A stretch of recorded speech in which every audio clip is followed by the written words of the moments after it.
Entonces, de ahí nace el concepto de la cooperación internacional, nace originalmente Naciones Unidas, ¿verdad? Más que nada como una respuesta al conflicto de la Segunda Guerra Mundial y de la Primera también, o sea, como una manera de inicialmente establecer acuerdos que paren con los conflictos. Y luego se fue ensanchando a esto, a ayuda humanitaria y cooperación para el desarrollo. La verdad es que este año, con el nuevo gobierno de Estados Unidos, ha habido un cambio dramático. Podemos ir quizás, Pedro, a la presentación. Yo le puse de título una nueva era de egoísmo, pregunta, para el colapso de la ayuda humanitaria de la cooperación internacional para el desarrollo. Porque en definitiva es lo que sustenta este proceso. O sea, hay en definitiva una intención de los países que toman estas decisiones, empezando por Estados Unidos, de desengancharse de la cooperación, de desengancharse de esos esfuerzos comunes, ¿verdad? De, de,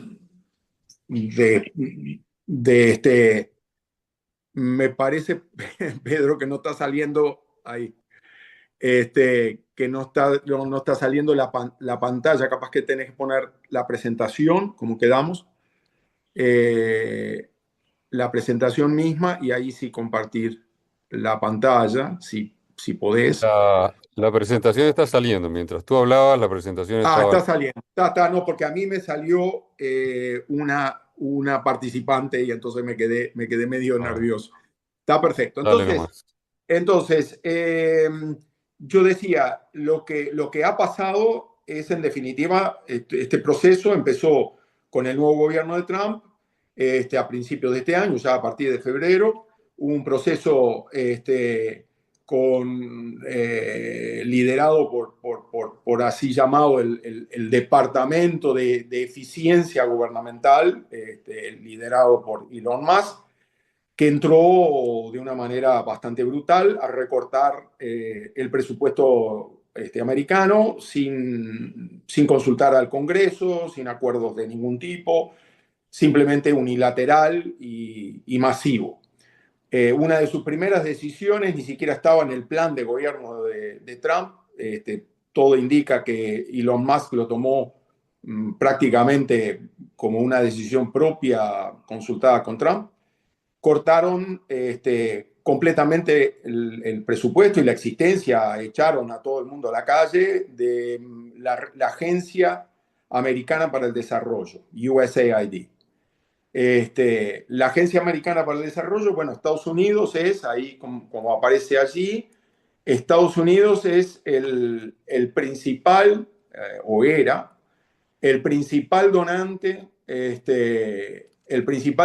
de ayuda humanitaria y al desarrollo en el mundo, con un presupuesto anual de unos 70 billones de dólares, de unos 250 billones de dólares, que es la ayuda global para el desarrollo y ayuda humanitaria.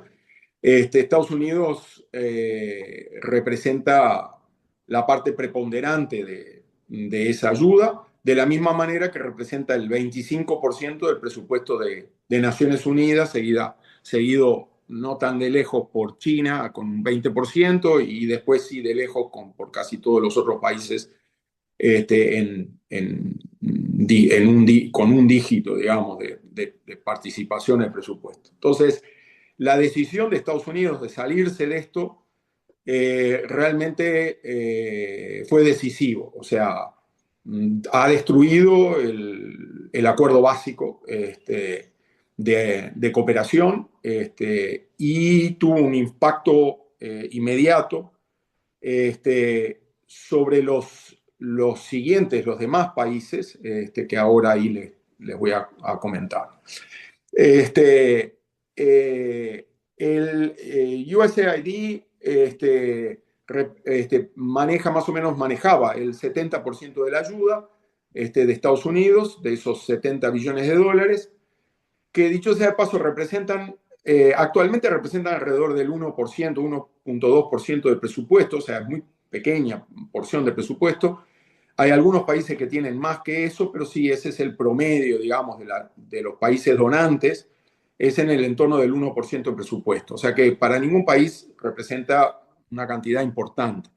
Pero es bastante estratégico porque representa lo que se llama el poder blando, soft power, ¿verdad?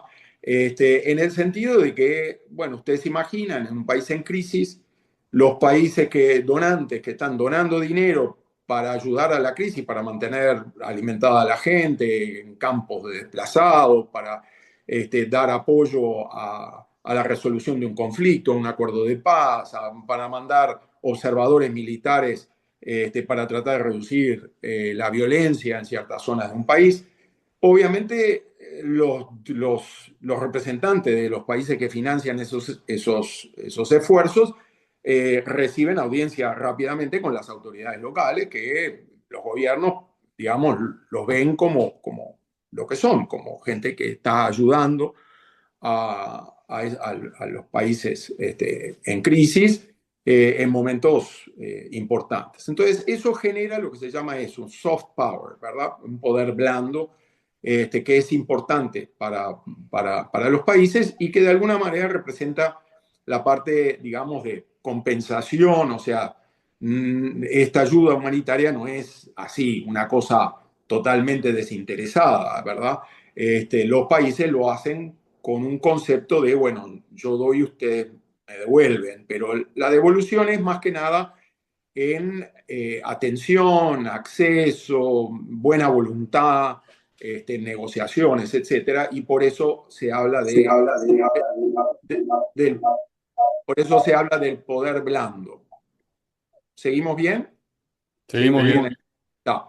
Este, entonces, podemos pasar a la próxima, ahí donde dice la Unión Europea. O sea, Sí. Estados Unidos, como decía, es el mayor donante, es seguido por la Unión Europea, que representa en realidad entre todos los países europeos y la Unión Europea, que es un donante específico, representan más de un tercio del total mundial de ayuda, o sea, de esos 250 billones de dólares que yo les decía, o sea que es un poco más que Estados Unidos, pero claro, son todos los países de la Unión Europea.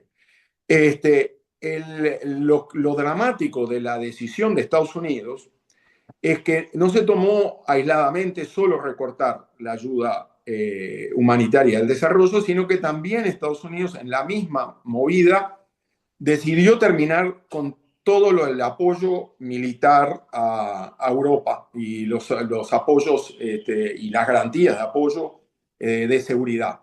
Con lo cual, los gobiernos europeos ya tomaron la decisión de que van a aumentar su presupuesto de defensa y de seguridad, porque tienen que independizarse de lo que era el paraguas de seguridad de Estados Unidos, y se dan cuenta que no pueden contar más con Estados Unidos. Con lo cual, tienen que encontrar nuevos dinero para ampliar los presupuestos de seguridad. Y políticamente, el único lugar que es relativamente fácil cortar sin que haya un escándalo interno político son los presupuestos de ayuda a terceros países, porque claro, digo, los que van a gritar están en terceros países, no son los ciudadanos del país en cuestión. Entonces, para los decisores políticos, la manera de encontrar rápidamente recursos sin que haya un lío político inmediato es recortar la ayuda humanitaria y la ayuda al desarrollo, la cooperación. Y eso es lo que está pasando. Ya la Unión Europea ya cortó este año, pero además están anunciando los países de la Unión Europea y la Unión Europea están anunciando recortes del orden del 35% para el año que viene. Con lo cual se ha perdido el 70% que representaba Estados Unidos prácticamente en su totalidad, queda solo la ayuda militar de Estados Unidos la ayuda militar como ayuda, digamos. Después hay acuerdos militares que digo, que no son anunciados como ayuda pública, digamos, pero esto corresponde, digamos, a la ayuda militar a Egipto, que ha sido de larga data, a Israel, por supuesto, y ahora recientemente a Ucrania, ¿no? Los últimos 2, 3 años. Entonces, eso representa aproximadamente unos 10, 12 billones de dólares. Eso es probable que continúe, pero fuera de eso prácticamente no va a quedar casi nada. Por más que la Secretaría de Estado dijo que iban a seguir, la realidad es que no han desembolsado absolutamente nada de todo eso y todos los demás programas se están cerrando en todas partes del mundo. Ya les contaré algunos ejemplos de África. Entonces, la realidad es que se ha perdido el 60%, no el 70%, digamos, de la ayuda, de la cooperación internacional, lo que corresponde a Estados Unidos casi en su totalidad, y se va a perder un 35% de los países europeos, que representan el tercio de la ayuda, o sea, unos 80, 90 billones de dólares, un tercio de eso también se va a perder. O sea que básicamente va a haber un recorte del orden de 100 billones de dólares de los 250 billones, que es una catástrofe. O sea, ahora vamos a ver qué quiere decir eso. Solo para explicar un poquito cómo es el resto del panorama es, en términos de importancia, como donantes, le siguen a la Unión Europea, Japón, China y Corea. Ahí son difíciles de calificar, acá es bastante confuso, no voy a entrar en mucho detalle. Japón, en términos de donante, digamos, tradicional, Japón es el mayor donante de estos tres, pero la realidad es que China tiene un sistema de apoyo, de cooperación internacional que se basa en financiamientos, proyectos financiados en préstamos, como una especie de sistema de préstamos blandos parecidos al del Banco Mundial, que hacen país a país y que sobre todo lo han usado muchísimo en África, que es una herramienta muy, muy interesante para China, pero que ha sido bien dura para los países que recibieron esa ayuda, porque en definitiva les han financiado aeropuertos, grandes obras públicas, aeropuertos y puertos sobre todo, con gran visión estratégica de parte de China, grandes proyectos faraónicos que fueron casi que diseñados para que los gobiernos no los pudieran pagar. Y entonces China, cuando se vencieron los créditos y los gobiernos no pudieron devolver el dinero, China decidió quedarse les planteó, bueno, entonces se quedaban con los puertos y con los aeropuertos, que es lo que están haciendo en varios países de África en este momento. China pasa a ser dueña del principal puerto del país y del aeropuerto del país, con lo cual es un nuevo sistema de colonialismo económico bastante interesante, que se escucha poco además, no se ha hablado demasiado y ha generado relativamente pocas protestas, o sea que ha sido muy hábil de parte de China manejar eso. Eso hace que China sea en realidad el tercer mayor país donante, aunque no es exactamente una donación en el sentido estricto de la palabra, ¿no? Ese préstamo blando no es tan blando, y bueno, por eso China actualmente tiene una situación un poco a media agua, digamos. Es un donante importante, pero no es un donante muy generoso. Y luego ahí está también Corea, que ha aumentado mucho la cooperación, seguido por los países árabes, que también han aumentado bastante la cooperación, pero solamente dentro del área de los propios países árabes.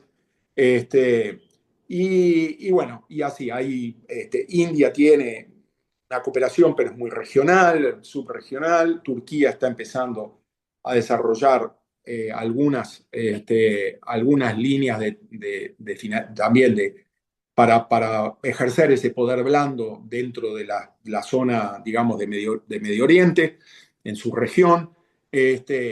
Pero bueno, no representan hasta el momento, esto es lo que se llaman los donantes no tradicionales.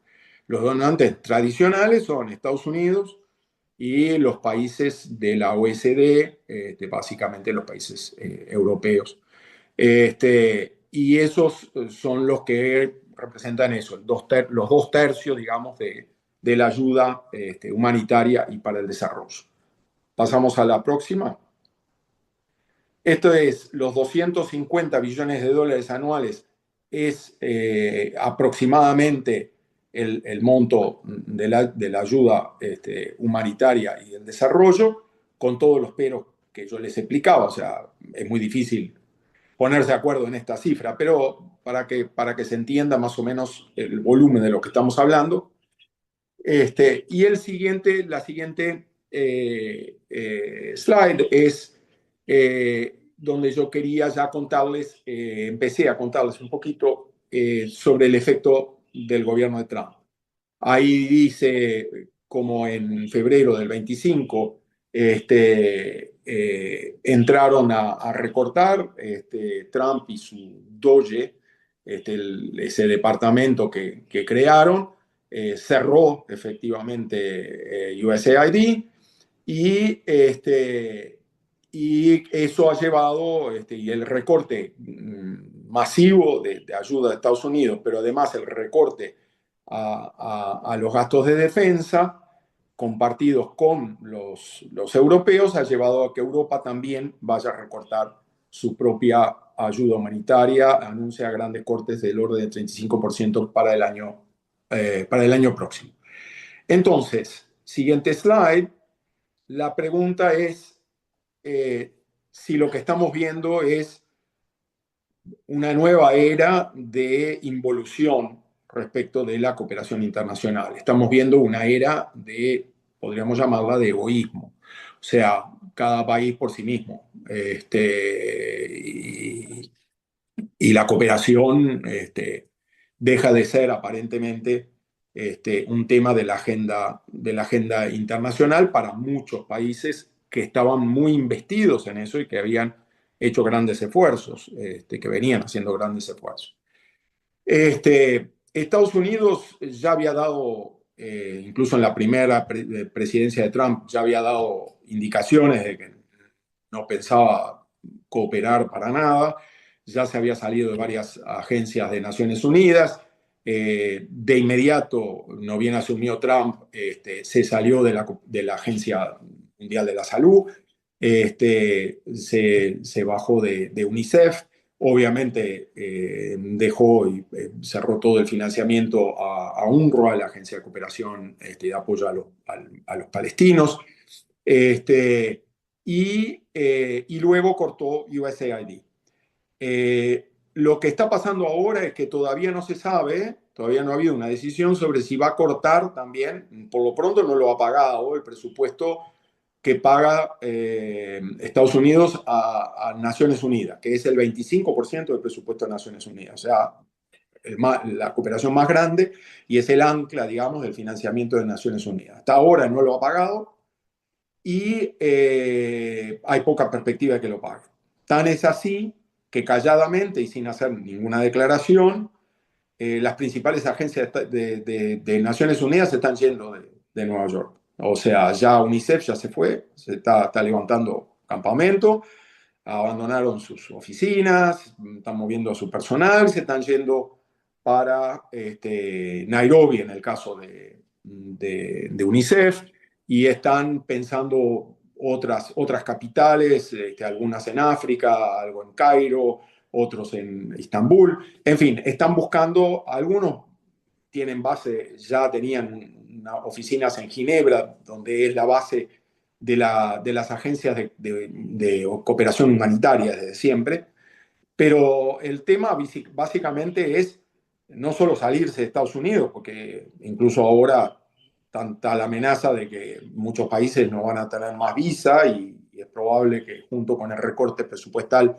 a Naciones Unidas venga también la prohibición de ingreso a los Estados Unidos a muchos de esos diplomáticos, con lo cual es peligroso seguir en Estados Unidos y las agencias están saliendo de Estados Unidos.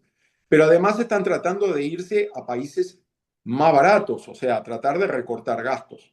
Mi señora, que trabaja para la agencia, la Organización Internacional de Migraciones, la OIM es financiada un 60% por los americanos, igual que la Organización Mundial de la Salud, perdón, la Organización Mundial de Alimentos, el PAM, y la Organización para los Refugiados, ¿verdad? Esas tres organizaciones son financiadas por el gobierno americano del orden de 60%, 50-60% del presupuesto todos los años. Lo eliminaron, o sea, eso no existe más, ya está, lo cortaron, porque casi todo eso venía de USAID, que ahora no existe. Con lo cual, ya OIM de 22.000 empleados despidió a 7.000 en estos primeros meses de este año. Ya están despedidos, ya están afuera. Hace 3 meses que están en la calle. Y está por sacar otros 5.000 más. O sea que van a pasar efectivamente a cortar del orden del 60% del staff. Lo mismo va a pasar en esas otras agencias y una cascada más en prácticamente todo a lo largo de Naciones Unidas. Yo estimo que por lo menos va a haber unos 120.000 puestos recortados, de gente que no va a tener más trabajo en Naciones Unidas. Y eso además tiene un efecto cascada sobre las ONGs, porque hay centenares de miles de ONG que son las que implementan esos programas. Y si hay más o menos una relación de 1 a 10 en staff, digamos, por cada staff de Naciones Unidas, hay unos 8 o 10 en las ONGs que manejan, digamos, los programas que Naciones Unidas les contrata a través de las ONGs. Con lo cual, si se van 100.000 personas de Naciones Unidas se quedan sin trabajo, unas 800.000 a 1.000.000 en las ONGs quedarán también sin trabajo. Con lo cual, esa es una de las mini tragedias que se vienen, porque además esa gente no tiene trabajo nunca más. Son trabajos que son únicos, no, muchos de ellos no se pueden reciclar en nada, en las economías nacionales no hay trabajos similares, digamos. Por lo menos en muchos casos son especializaciones que tienen que ver con la lógica de acción de la cooperación y no lógicas técnicas de cada país, cada gobierno o empresas privadas. Entonces, va a ser muy difícil reciclar toda esa gente. Y bueno, ¿qué más? Bueno, entonces, ¿qué impacto estamos viendo aparte de esto? Este es el más inmediato. El más inmediato fue, recortaron los gastos. Naciones Unidas se está preparando para perder la cuarta parte de su presupuesto, posiblemente más, porque si los europeos también reducen, van a quizás bajar un poco su contribución. Así que, nada, las agencias se están mudando, están bajando su staff, va a haber grandes recortes, ya hay grandes recortes, va a haber más. Esa es la más inmediata. La más terrible son los beneficiarios. Hay un estudio que salió hace un mes solamente mirando la ayuda humanitaria, no toda la ayuda de USAID, solo la ayuda humanitaria, o sea, inmediata, alimentación y salud para refugiados y gente desplazados en un conflicto, ¿verdad? Que es lo más típico de la acción humanitaria. Solo en eso se estima que la pérdida del dinero de USAID en los próximos 5 años va a generar 5 millones de muertes, ¿verdad? O sea, de plus muertes, de muerte de gente, muertes adicionales a las que hay, porque igual la gente sigue muriendo por estas causas, pero van a morir 5 millones de personas más. El próximo slide. De todas las regiones del mundo, donde vamos a sentir más brutalmente el impacto de esto, va a ser en África, sin duda. Justamente por la fragilidad de los países de la región, afectados todos, casi todos, de una manera u otra, por crisis internas de todo tipo, de conflicto, crisis de alimentos, crisis de migraciones bruscas, desplazados por guerra, epidemias, graves problemas que además la debilidad de los gobiernos de la región hace que no lo puedan resolver solos. Entonces es por eso que en general África ha sido, digamos, la prioridad de prácticamente todas las agencias en el mundo. USAID en particular es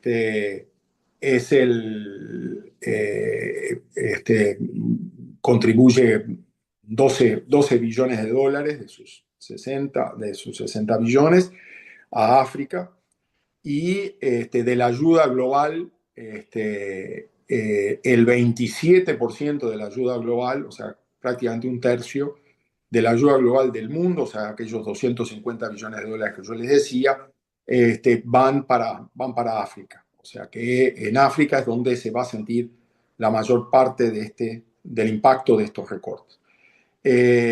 Ejemplos de lo que va a pasar. Bueno, en Nigeria tenemos un caso bien sencillo. Nosotros vivimos ahí con mi señora que trabaja ahí para la OIM. El presupuesto en la zona norte, que está viviendo de hace años un conflicto interno con el Boko Haram, un grupo islámico terrorista, que ha generado desplazamientos y conflictos. En el norte hay 1,5 millones de desplazados, de refugiados del conflicto, que el gobierno no tiene capacidad para atender y que han sido atendidos hasta ahora principalmente por USAID. O sea, USAID representaba casi el 60% de la ayuda humanitaria y de apoyo a la paz ahí en Nigeria.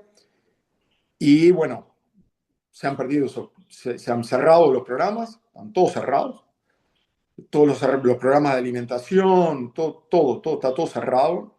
Y la gente, los que trabajaban, se han quedado sin trabajo. La OIM ya echó a un 30% de su staff en Nigeria, va a echar otro 20% más. Así que estamos en eso, estamos en ese proceso. Todavía no se ha sentido lo peor porque todavía quedaban recursos del año pasado, pero ya se acaban y no va a haber más. Y los europeos, que son los otros grandes, digamos, financiadores, van a tener más recorte el año que viene, o sea que van a poder hacer menos todavía de lo que hacen hasta ahora, digamos que eran el complemento de los americanos, ahora ni eso. O sea que el panorama para ese 1,5 millones de personas es que, yo qué sé, por lo pronto, 800, 900 mil personas no van a tener ninguna ayuda. No van a tener alimentos, no van a tener apoyo para mantener los campos, servicios de agua, servicios de salud de emergencia, y nada de eso lo puede hacer el gobierno de Nigeria, muy poquito. Ellos apoyan un poco, pero no tienen capacidad para eso. Y el conflicto sigue, ¿verdad?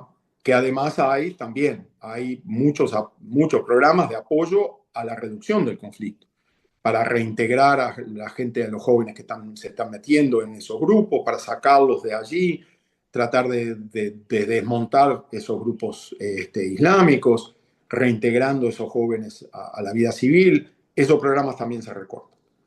O sea que es probable que aumente el conflicto, haya más desplazados y haya menos o nula capacidad de apoyo a los desplazados que hay ahora y mucho menos a los nuevos desplazados que va a haber con los nuevos conflictos que se vienen. Ese es el panorama de Nigeria, pero Nigeria es uno de muchísimos países que están en situaciones dramáticas. Nigeria, con todo, es un país rico y no es un país que está en guerra, tiene un problema de terrorismo puntual interno, pero tiene una cierta capacidad de gobierno. El caso más dramático, totalmente no atendido en este momento, está siendo ignorado por, por, la, por, por, toda, por todos los países, porque todos sienten que no tienen capacidad para encarar un nuevo drama, es la guerra civil en Sudán, ¿no? Que ha ido empeorando, empeorando, y en este momento hay unos 14 millones de desplazados de una población de 25 millones. Se estima que hay entre 2 y 3 millones de personas en situación de hambruna terminal, o sea, muriéndose de hambre. Eh, y la poca actividad que había, que eran algunas ONGs locales financiadas, eran financiadas por los americanos, por USAID, a través de algunas agencias de Naciones Unidas, y estaban manteniendo algunos campos de refugiados para que los que lograban llegar a los campos de refugiados pudieran salvarse. Eso se cierra, ya están cerrados. Ya no hay más financiamiento de eso y no hay quien financie eso. Así que no hay alternativa, esa gente se muere. Eh, el programa, solo puntualmente, el mayor programa de atención y prevención del SIDA, el PEPFAR, fue montado hace varios años, uno de los, quizás de los programas más exitosos que han montado los americanos, sorprendentemente bajo la presidencia de Bush, que no era particularmente un internacionalista, pero que en África hizo intervenciones muy interesantes, y esta es una de ellas. Fue un programa de atención de atención y prevención del SIDA, el más exitoso que ha habido hasta ahora. 20 millones de personas, atiende 20 millones de personas anualmente. Y de esas 20 millones de personas, hay unas 2 millones que son, digamos, que van entrando todos los años, y algunos que van muriendo, digamos. Pero lo más importante es que ese grupo de 20 millones los mantienen con los medicamentos que hoy en día existen para que la gente con SIDA pueda mantenerse en vida y además no contagie a otros. Entonces, eso lo que ha hecho es que ha congelado la situación, la epidemia de SIDA, la ha congelado y le ha dado vida a la gente que se agarró el SIDA y que antes era una sentencia de muerte, hace 8 o 10 años. Ahora va a volver a ser una sentencia de muerte, por lo menos en África, porque los gobiernos, mayor parte de los gobiernos de África, sobre todo donde el SIDA fue más virulento, son países que no tienen capacidad, los sistemas médicos no tienen capacidad para proveer esos medicamentos, la gente no tiene medios económicos para pagárselos, con lo cual no van a poder acceder al medicamento, los enfermos de SIDA se van a morir, y además es probable que empiecen a contagiar gente porque se van a morir, digamos, con una infección viva de SIDA que probablemente contagien a otros antes de morir. Con lo cual es probable que veamos una explosión de SIDA nuevamente en África. La siguiente.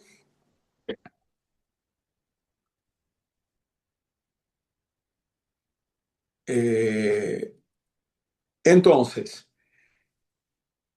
¿qué podemos esperar? O sea, ¿qué escenarios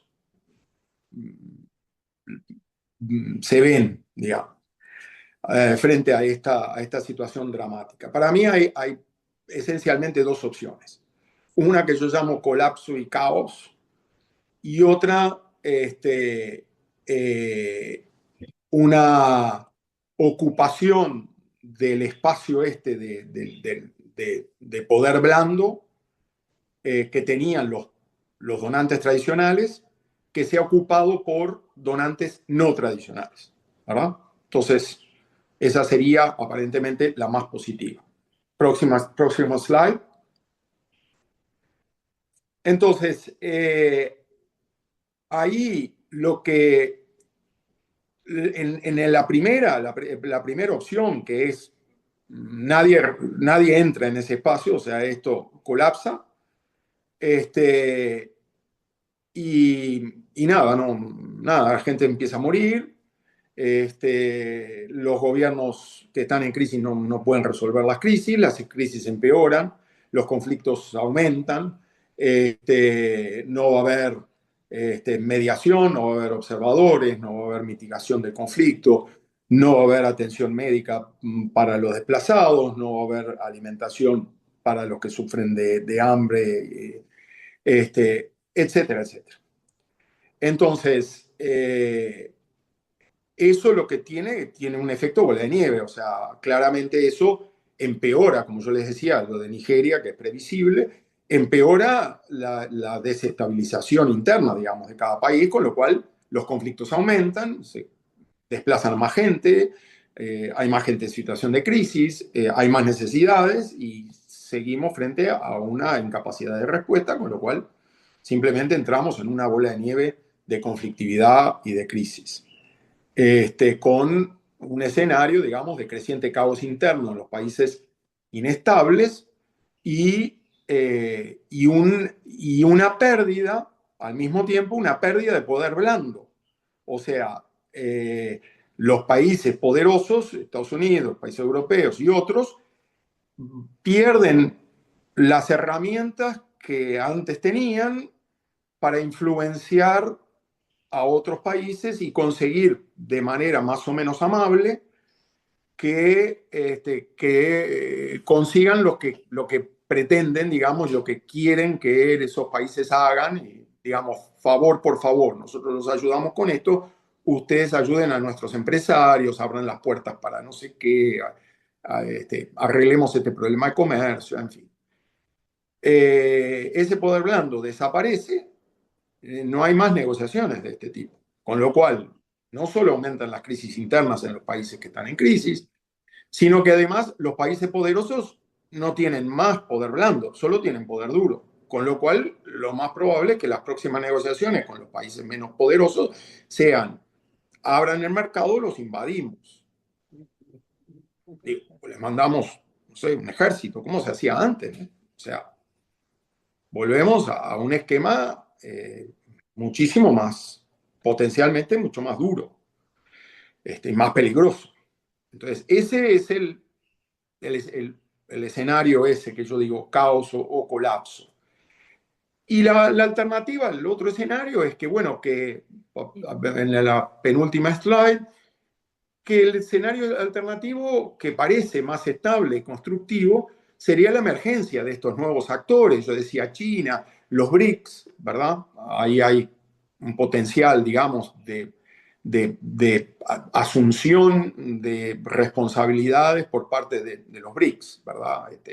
Brasil, India, China, trabajando juntos, ¿verdad? Y otros países, países grandes, México, China, etcétera. No metamos a Rusia en esa lista, porque Rusia no está siendo necesariamente un buen vecino, ¿no?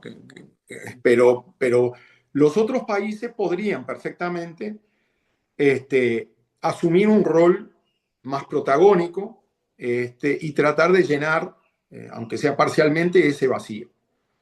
Y construirse a través de esas acciones más sólidas y más expansivas, construirse un cierto porcentaje de poder blando para sí mismo, digamos, y empezar a ejercerlo de una manera también constructiva. Ese es el escenario más positivo que veo. Lo que pasa es que si esto sucede, o sea, suponiendo, y que es la versión optimista, que estos países empiecen a ocupar esos espacios, ¿verdad? Y que provean ayuda y que reduzcan un poco el desamparo de todas estas poblaciones en crisis y que empiecen a ayudar a mitigar algunos de estos conflictos, en fin, empiecen a recuperar algo de los roles que hacían los donantes tradicionales que están dejando. Suponiendo que eso pase, y parece una cosa positiva en principio, mi preocupación es que no va a ser fácil que los países donantes tradicionales los dejen hacer esto. Porque volvemos al tema de que los países donantes tradicionales sobre todo pienso en Estados Unidos, que estaban acostumbrados a ser escuchados en muchos temas, ¿verdad? E imponer sus necesidades, sus intereses, etcétera, de una manera semi-blanda, al no tener más estas herramientas de poder blando, van a ser cada vez más autoritarios, van a ser cada vez más duros en sus planteos. Y es probable que empiecen los enfrentamientos con los países que traten de ocupar este espacio de poder blando. No creo que los dejen de manera muy amable, digamos. Entonces, hay ahí un verdadero potencial de conflicto. Última slide.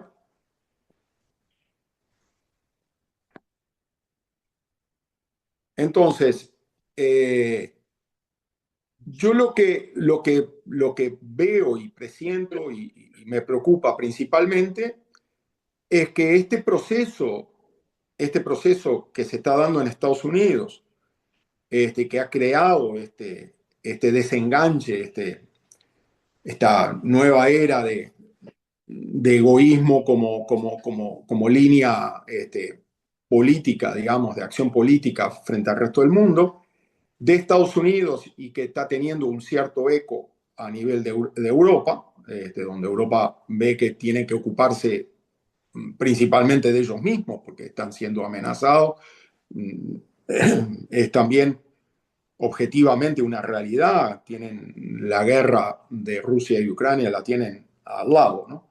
Entonces, es bastante entendible la preocupación europea en esto. Pero hay un sustrato, hay un nuevo elemento que ha entrado a jugar muy fuertemente y sobre todo en Estados Unidos. Lo que hay es una emergencia de lo que no se puede llamar otra cosa que en Estados Unidos claramente es un movimiento fascista, ¿no? O sea, este gobierno de Trump es un gobierno que está siguiendo una trayectoria fascista. No está, digamos, está desatendiendo las reglas de juego democráticas, está ignorando la ley, la constitución, está quebrando las reglas de derecho internacional, está arrestando gente sin ton ni son, secuestrando gente directamente, mandándolos a prisiones y torturas en El Salvador, o sea, violaciones de derechos internacionales sin absolutamente ninguna preocupación, y sin ninguna capacidad de respuesta de los sistemas internos, ¿verdad? De control. Van en esa dirección, claramente. ¿Hasta dónde pueden llegar? Nadie sabe, pero está claro que eso es uno de los elementos desestabilizadores y que ha llevado y que está llevando a estas decisiones. Y en Europa hay también ciertos ecos. En Hungría fue de los primeros en ir en esa dirección. En los países, en los Balcanes, hay movimientos fascistas.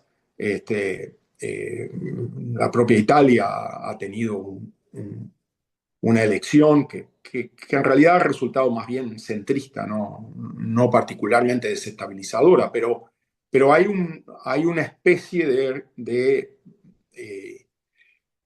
retorno a ciertas raíces de manejo político en los países más desarrollados que rememoran las épocas del fascismo, ¿verdad? O sea, la instrumentalización de la xenofobia, del ellos y nosotros, de ciertos grupos indeseables, a los que hay que castigar, hay que echarlos, hay que endurecer las acciones públicas, etcétera, etcétera. Y sabemos que la historia nos muestra, no hace tanto tiempo, que la historia nos mostró claramente dónde terminan esas cosas, ¿verdad? Esos movimientos no suelen terminar bien. Y bueno, estamos en esa trayectoria.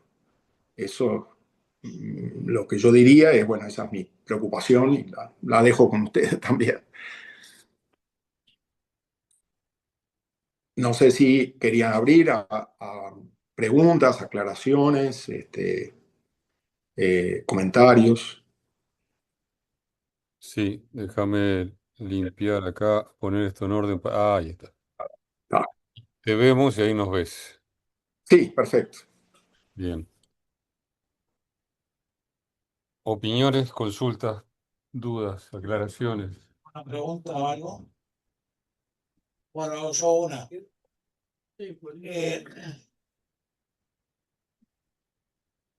podríamos pensar, buenas tardes, ¿cómo estás? ¿Qué tal? ¿Qué tal? ¿Cómo anda?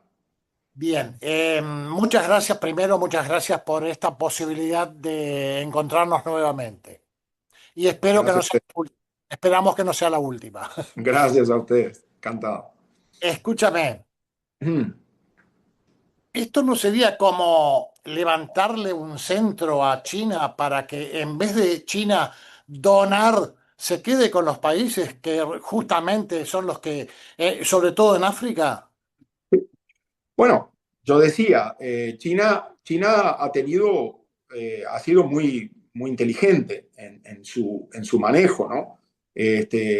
Muy inteligente y muy oportunista. Ellos han manejado la ayuda internacional de una manera más beneficiosa para ellos que lo han hecho los países europeos e incluso Estados Unidos, donde en realidad mucha de esa ayuda ha sido realmente caridad, o sea, han sido impulsos caritativos, o sea, queremos donar porque queremos donar, nos preocupa, sobre todo los países escandinavos, etcétera, hay todo un movimiento político y social de ayuda a otros, punto. O sea, después los gobiernos, los políticos en el gobierno tratan de encontrar, digamos, algún beneficio también para el país, un yo doy, ustedes me dan, pero hay un movimiento que en su raíz es caritativo, es de cooperación real.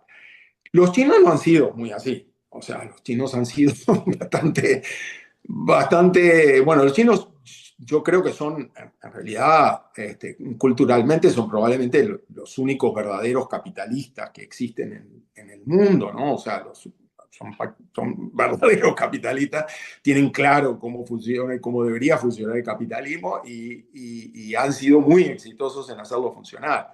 La cobertura del Partido Comunista y no sé qué es, un disfraz que ellos usan, pero digamos, es un país y una economía esencialmente capitalista y muy convencida, digamos.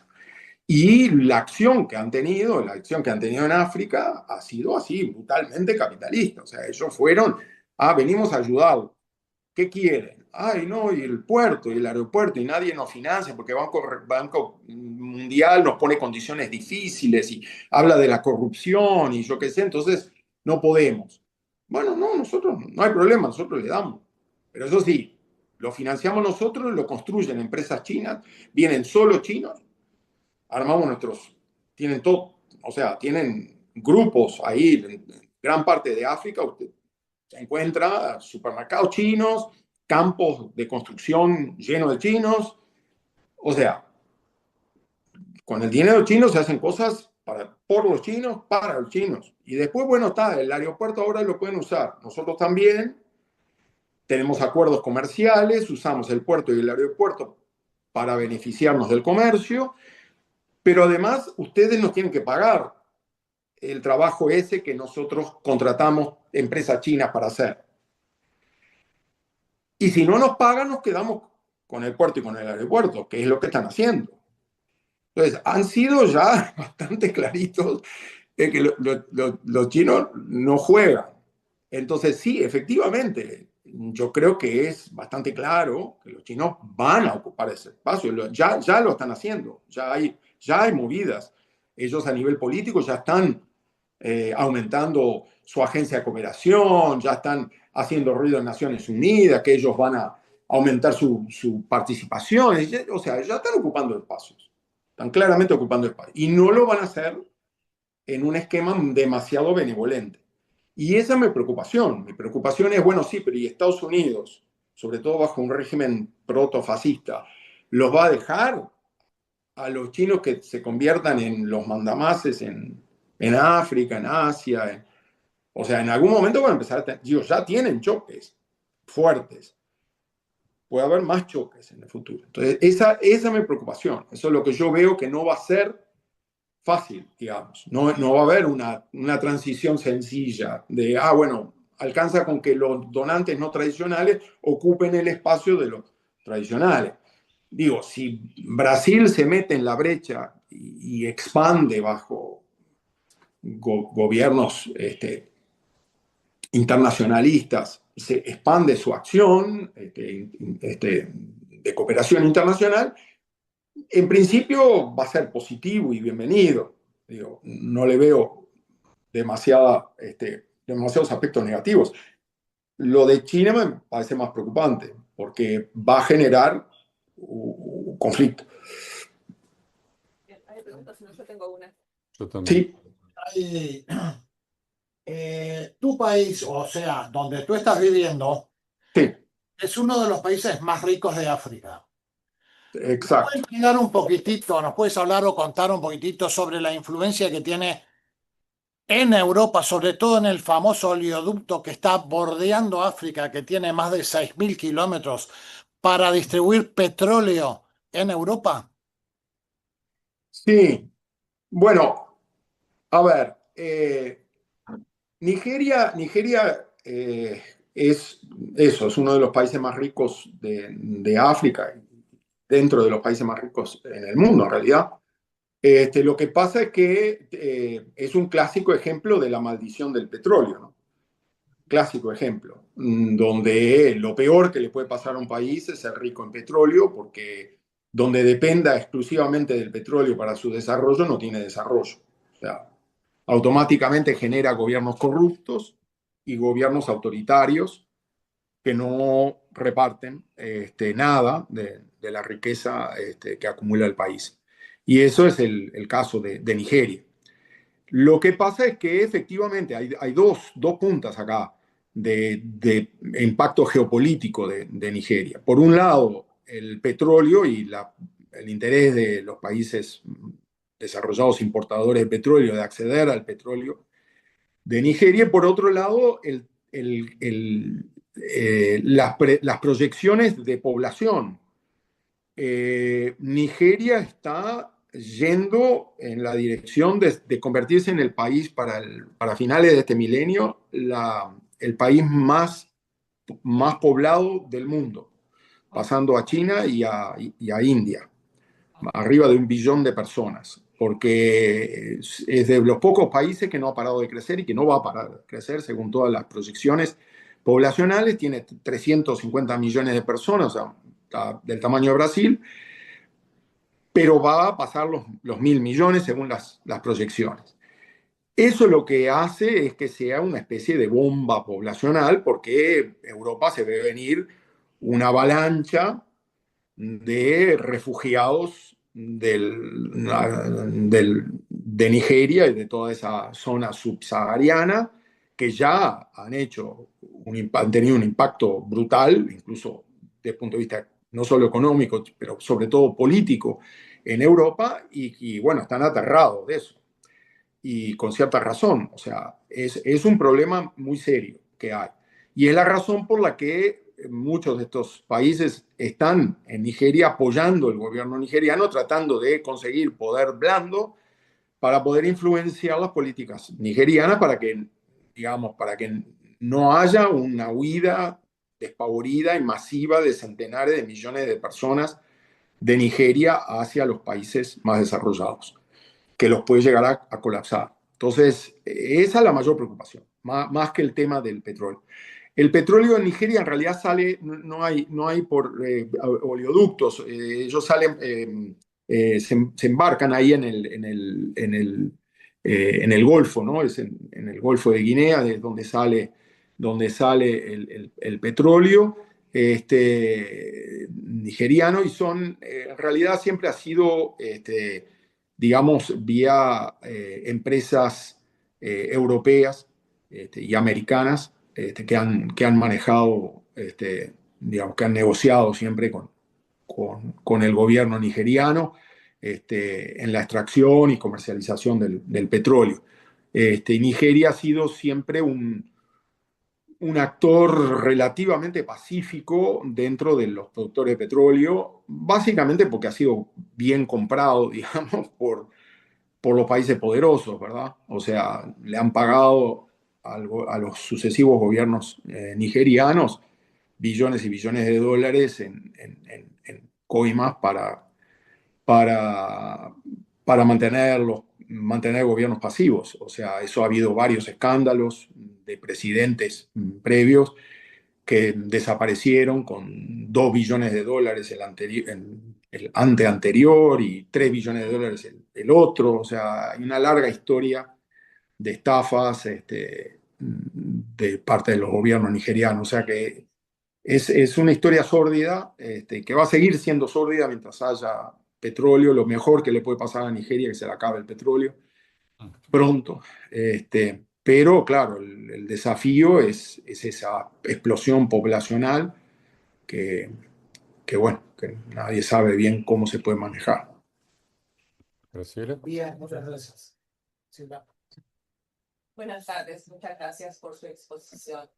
Tengo una pregunta que es bien intencionada, no tiene mala intención detrás, pero noté como que hay dos aspectos en lo que tiene que ver con que baje la ayuda. Por un lado, que va a llegar menos dinero obviamente a los necesitados, y por otro lado, una cantidad de gente, más de 100.000 creo haber escuchado, que está perdiendo sus empleos. Entonces, pensaba lo siguiente, ¿no habrá una burocracia demasiado grande y que cueste mucho mantener y no llegue todo el dinero que debería llegar a quienes realmente lo necesitan? Bueno, ese es un largo tema. Me encantaría entrar en eso, pero voy a tratar de hacer una respuesta acotada. A ver, burocracia hay en toda organización humana. O sea, cualquier organización humana crea una burocracia. Por naturaleza humana es como operamos. Entonces, bueno, hay burocracias en los estados, hay burocracias en las ONGs, hay burocracias en Naciones Unidas y hay burocracias en las empresas privadas también. La única diferencia que yo veo, digamos, en las diferentes burocracias son los sistemas de sanción para el mal comportamiento. En las empresas privadas la sanción es relativamente rápida y brutal. Si no, la empresa no gana plata, se cierra y la gente se queda sin trabajo. Entonces hay una preocupación bastante clara y una presión bastante clara para que la gente haga su trabajo y que produzca los resultados que se necesitan para que todo siga. Los gobiernos sabemos que no, que lo que hay son sanciones políticas, ¿verdad? O sea, cada tantos años nos hartamos todos y los votamos a todos que se vayan, porque estamos hartos. Y bueno, y viene otro grupo y a los pocos años se anquilosan de nuevo y ahí nos hartamos y votamos para que se vayan y etcétera. Pero hay un sistema de sanción. Cada tantos años se sanciona un poquito, digamos, hay una intervención de la población en general tratando de llamarle la atención, de que tienen que preocuparse y ser un poquito más efectivos. La burocracia internacional de Naciones Unidas prácticamente no tiene sanción. Ese es uno de los grandes problemas. Entonces, es como una especie de gobierno, pero que no, yo qué sé, las elecciones son totalmente mediatizadas, o sea, responden a burócratas de los gobiernos que son nombrados representantes, no tienen sanción. Entonces, esa es realmente la mayor preocupación y ha sido siempre un poco el drama de Naciones Unidas, en el que se sabe y ha habido mucha crítica, mucho análisis sobre qué tan ineficiente es el sistema de Naciones Unidas, etc. Les puedo decir, yo he sido evaluador, he hecho hasta hace poquito, así hice evaluaciones, bueno, hice la evaluación institucional de la OIM para una organización de todos los donantes. Los donantes tradicionales tenían una organización, ahora no sé ni siquiera si va a seguir, donde hacían evaluaciones institucionales de todas las organizaciones que recibían dinero de ellos, ¿verdad? Justamente para ver qué tan eficientes eran. Entonces yo participé de un equipo chico que hicimos la evaluación de OIM justamente para eso. Y la verdad es que no podemos ser demasiado negativos. O sea, sí, hay ineficiencias y los cambios son lentos, son más lentos de los que uno desearía que sean, porque no hay un buen sistema de sanción. Pero hay sanción. Entre otras cosas, los donantes sancionan, ¿verdad? Los donantes exigen cierta eficiencia porque en sus países le exigen cierta eficiencia. Entonces, hay sistemas de sanción que mantienen a la gente más o menos, digamos, preocupadas por hacer las cosas bien. Yo diría que en lo humanitario, Naciones Unidas es realmente eficiente. Las intervenciones humanitarias, si ustedes tuvieran oportunidad de ver yo he visto varias, porque he estado ahí en los momentos de crisis. Yo estaba en Liberia cuando llegaron los primeros vuelos, que cayó el gobierno y llegaron todos el equipo de ayuda humanitaria de Naciones Unidas y montaron en menos de un mes, montaron un sistema de alimentación para todo Liberia, para el país entero, que salían 1.500 camiones salían de la capital en la mañana, a las 7 de la mañana. Había una reunión de 70 agencias y ONGs, donde cada uno tenía 10 segundos para decir lo que iba a hacer, dónde iban y qué distribuía. Y a los 20 minutos se cerraba y salían los camiones. Y a las 5 de la tarde tenían que estar los 1.500 camiones de vuelta, donde hacían otra reunión donde cada uno daba los resultados de lo que habían hecho en ese día. O sea, bastante impactante. O sea, cuando uno ve esos aparatos funcionando, la verdad que muchas de las críticas que se comen Naciones Unidas no son tan justas. Lo que pasa es que después hay otras áreas que sí, que francamente se merecen recortes, digamos, y muchos de los que trabajamos en Naciones Unidas decimos, yo qué sé, hay una cantidad de gente que merecía perder el puesto hace tiempo. Entonces, hay una mezcla, ¿no? Hay una mezcla. Esa es un poco digamos, el resumen. Que hay cosas muy buenas, que es dramático que se pierdan, dramático. Y hay cosas malas que posiblemente se hayan arreglado, digamos, por el lado de cortarlas ahora. Pero bueno, como dicen, hay un dicho americano que es no hay que tirar el bebé con el agua del baño, ¿no? Entonces hay que tener un poco de cuidado con eso. Que bueno, acá estamos tirando el bebé con el agua del baño, porque está el agua sucia del baño, pero se está yendo el bebé también. O sea, digo, estamos perdiendo toda esa capacidad de salvar vidas que Naciones Unidas hacen muy bien. En ese, Perdón. sí, una pregunta, Max. Sí, Si decime. en el vacío este que se crea por el retiro de los donantes tradicionales y antes de que lleguen los no tradicionales a cubrir esos agujeros, ¿qué pasa con los 14 millones de sudaneses, los 800.000 nigerianos y los 21 millones de enfermos de SIDA en África? Están muriendo y van a morir. Van a morir. Chao. Están muriendo. Están muriendo. Estamos hablando ahora, están muriendo. Hace meses que están muriendo. En Sudán están muriendo de hambre los niños en los campos desde hace 60 días que se terminó la comida y están muriendo. No hay otra. No tiene vuelta. No tiene vuelta porque además no hay.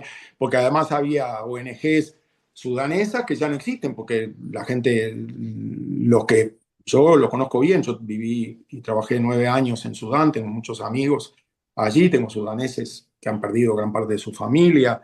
Algunos han vuelto ahora a Khartoum, que es dramático, que sigue siendo una zona de guerra. No hay capacidad, no tienen capacidad, perdieron todo. En la guerra esta civil han perdido absolutamente todo. No hay ninguna capacidad nacional de nada. Y las agencias están en Port Sudán, allá en el puerto en el norte, que además están siendo atacados.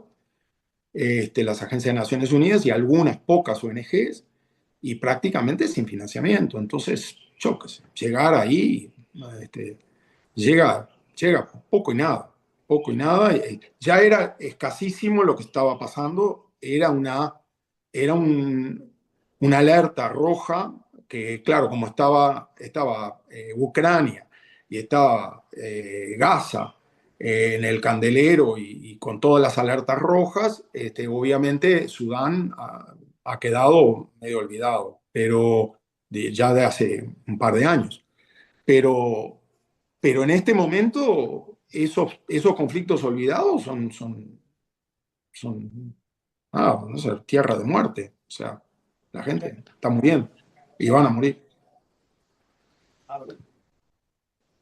Primero, muchas gracias por la muy instructiva charla que nos acaba de hacer. La pregunta que tengo es, ¿cómo ve usted una salida a esta situación? ¿Qué piensa que es lo que habría que hacer o cómo se sale de este enredo?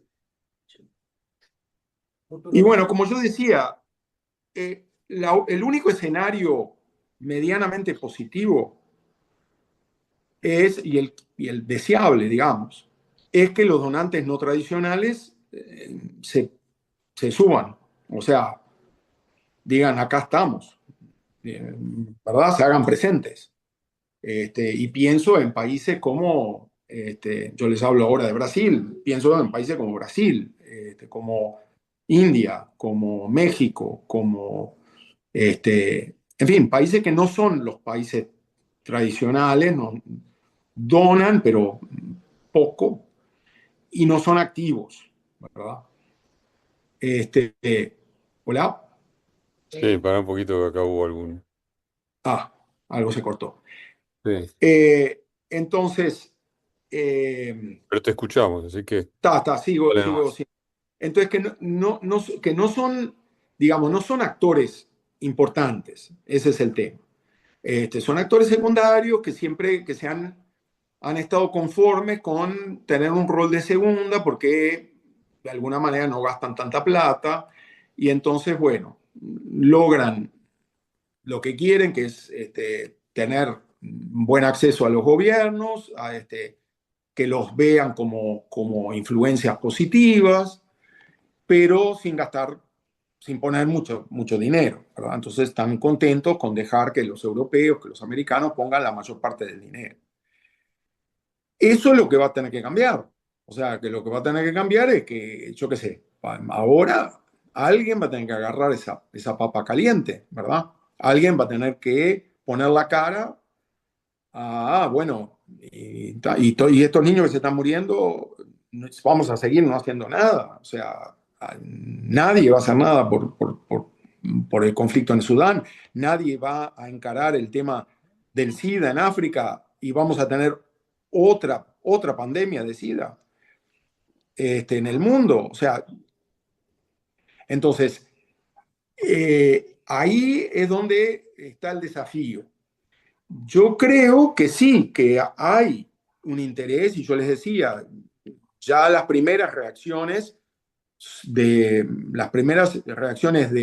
China en particular, pero incluso lentamente en Brasil yo veo algunos movimientos dentro de los BRICS, ¿no? Brasil, India, Sudáfrica, están empezando a pensar bueno, pero nosotros acá capaz que podemos abrir las alas un poquito y entrar a volar y ocupar un poco esos espacios. Claramente nos va a salir caro. O sea, vamos a tener que poner dinero que no poníamos antes. O sea, tenemos un desafío presupuestal, sin duda. Pero tienen mucho que ganar en términos de prestigio, en términos de de presencia a nivel internacional, en los foros internacionales, en términos de atención a sus prioridades, en fin, todo ese tema del poder blando. Mi preocupación, y yo lo decía y al cierre, es que no sé si los países que hoy, que eran los países donantes tradicionales, no sé si los van a dejar hacer. Esa es mi preocupación. Porque yo creo que hay países que sí, que pueden estar interesados en hacer eso. Claramente China, y creo que varios de los BRICS. No van a tener la capacidad, obviamente. O a ver, los montos esos de financiamiento están perdidos. Pero bueno, pero en vez de perderse el 50% de la ayuda internacional, si se logra recuperar la mitad de eso, y lo que perdemos es un 25%, bueno, es más manejable, digamos. Las tragedias van a ser menores, más acotadas. Y hay ciertas capacidades que los propios gobiernos muchas veces no se ocupan. En el caso de Nigeria es el más prototípico, no se preocupan porque están los donantes. Entonces también les queda muy cómodo.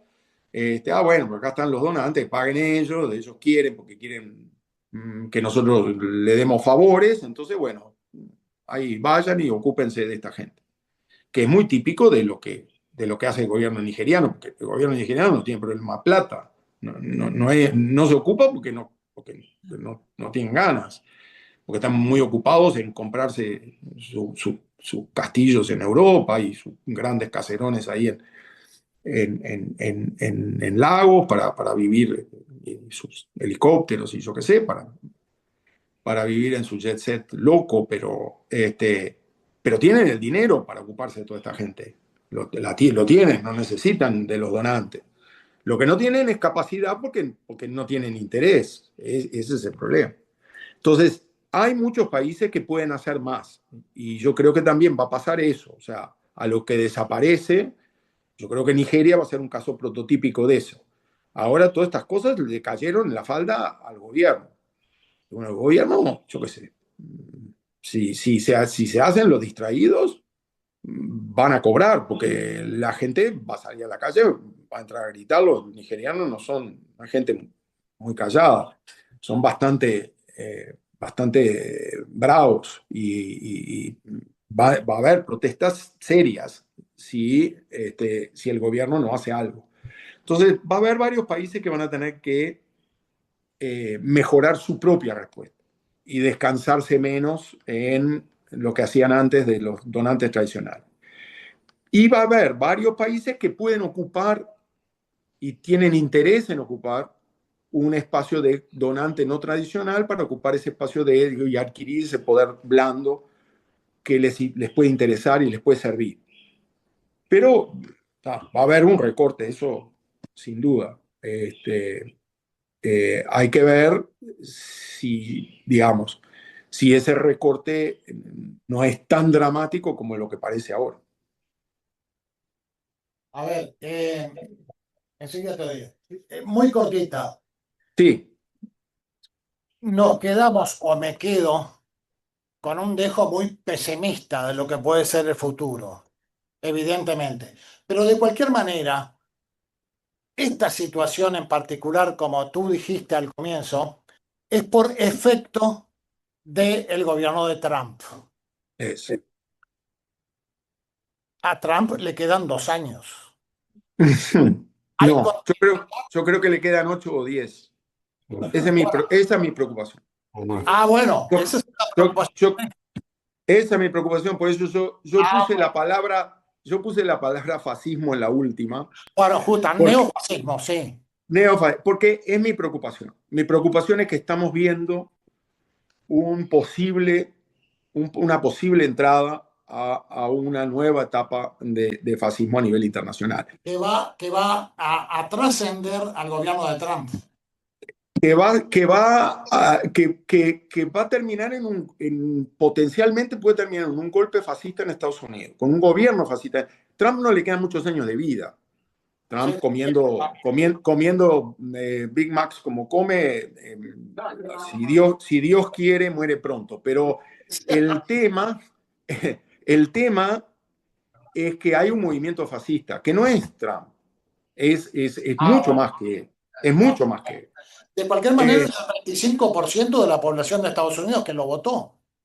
Además hay eso, o sea, por eso está bien elegido Estados Unidos para un nuevo golpe fascista, porque una minoría pro fascista, a ver, el padre de Elon Trump era un ideólogo de un gobierno fascista internacional. Ellos tenían un plan en Sudáfrica para ocupar toda la América del Norte y crear un gobierno fascista en la América del Norte completa, incluyendo Groenlandia, Canadá, todas estas cosas que está diciendo Trump acerca de invadir Groenlandia y que Canadá sea Estado 51, todo eso lo escuchó de los fascistas que están alrededor de él. No son cosas que inventa él porque él no tiene idea de nada. O sea, es de las personas más ignorantes que hay sobre la Tierra. Entonces, de él no salen esas ideas, salen de la gente que está alrededor de él. Y esa gente tiene la posibilidad de quedar en el poder.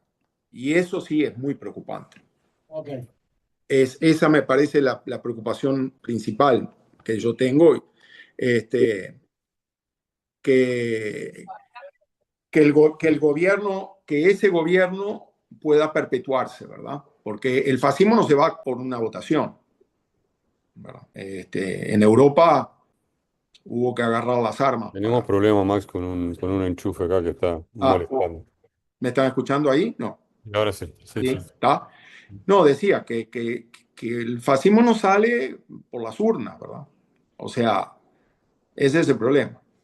Sí, Hay una pregunta más por acá. Bueno, dale, claro. simplemente una pregunta, digo, en este mundo globalizado que vivimos, todo esto de Latinoamérica y Uruguay no escapa, obviamente, a toda esta situación.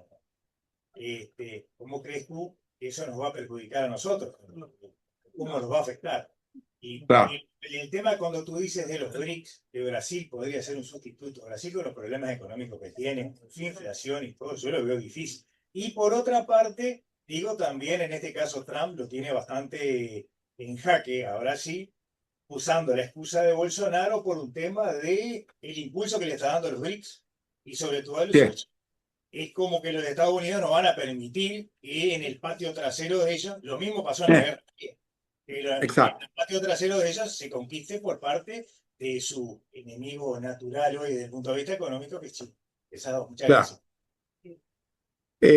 Sí, totalmente de acuerdo. Empezando por esta última parte, esa es lo que yo decía que a mí me preocupaba, que yo veo que efectivamente, sobre todo Estados Unidos, pero incluso algunos países europeos, no van a ver con buenos ojos la ocupación de esos espacios de poder blando por parte de nuevos actores, en particular los BRICS.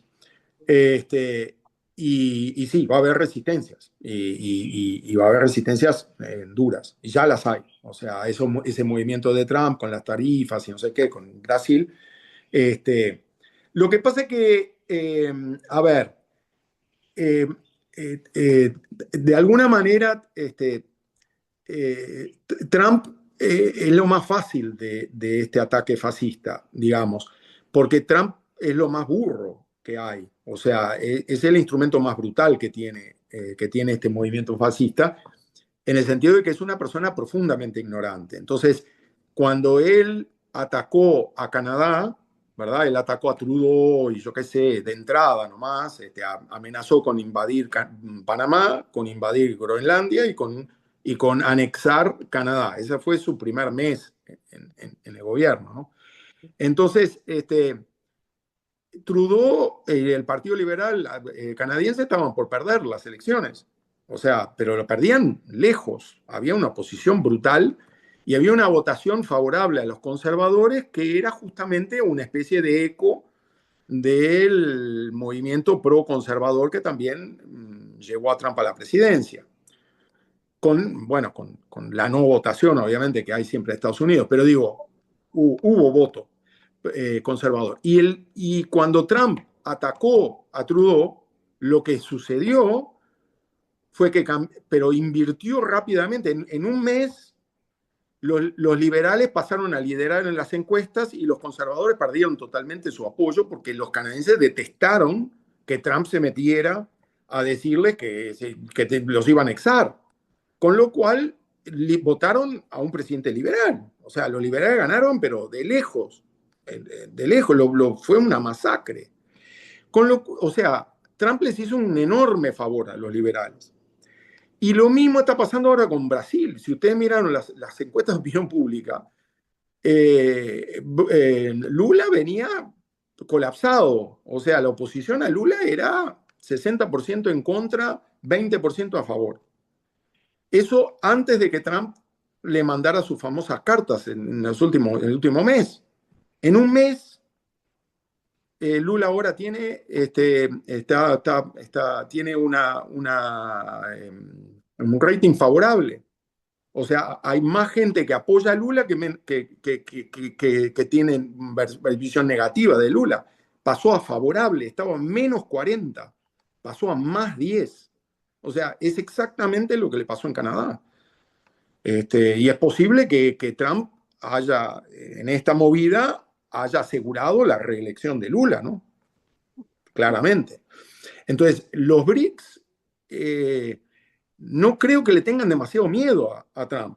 Yo creo que, digo, si yo fuera político, la posición de Lula o de otros en Sudáfrica o lo que sea, Trump es casi ideal.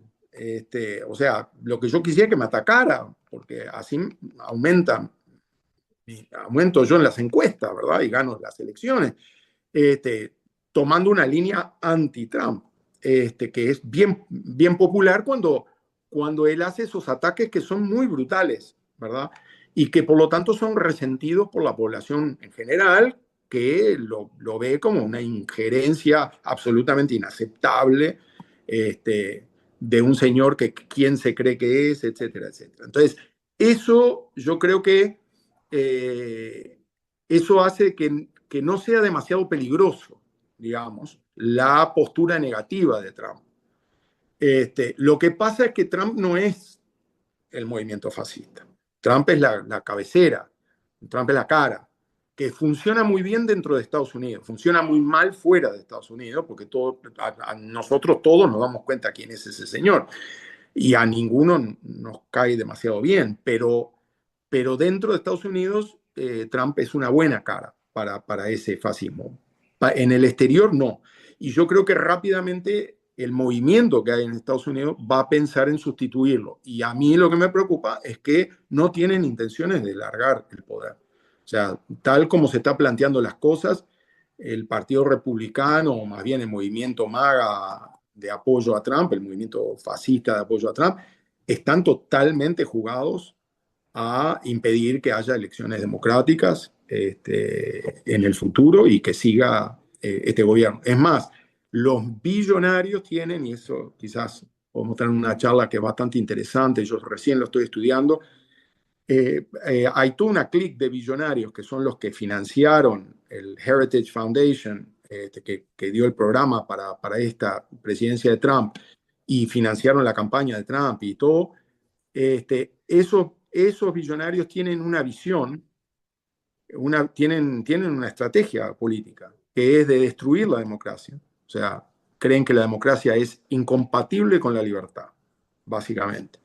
Hay un filósofo, autodenominado filósofo, que tiene toda una reflexión sobre esto, que la democracia tiene que morir para que haya libertad y que la manera de construir una sociedad libre es hacer ciudades libres, y ciudades libres son ciudades que son manejadas por corporaciones. O sea, no tienen elecciones, no hay elección de nada, la gente no vota nada, son corporaciones, es como una gran empresa que tiene un director. Y el director y su directorio deciden las reglas de cómo se maneja la ciudad. Y no te gusta, te vas a otra. Ya está. Es la única elección que hay, que te puedes cambiar de ciudad. Pero las ciudades se manejan de manera independiente y no hay elecciones en ningún lado. Y ese sistema debería sustituir a la democracia según ellos.